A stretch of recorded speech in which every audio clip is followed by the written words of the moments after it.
मित्रांनो, श्री स्वामी समर्थ. स्वामी सेवा करताना काही गोष्टी लक्षात घ्याव्यात, जसे की प्रामाणिकपणा, एकाग्रता, नियमितता, स्मरण, समर्पण. आता प्रामाणिकपणा म्हणायचं म्हणजे प्रामाणिकपणा कसा ठेवायचा? स्वामी सेवा करताना प्रामाणिक आणि निर्मळ मनाने सेवा करावी. आणि दुसरी गोष्ट एकाग्रता. सेवा करत असताना एकाग्रता आणि मन एका ठिकाणी केंद्रित करावे. तिसरी गोष्ट नियमितता. स्वामी सेवेला नियमितपणे आणि वेळेवर पूजा करणे, स्वामीचं स्मरण करणे.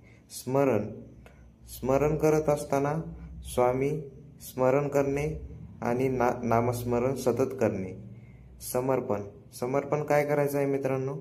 स्वामींना आपले मन, शरीर सर्व काही समर्पित करावे. श्री स्वामी समर्थ. जय जय स्वामी समर्थ.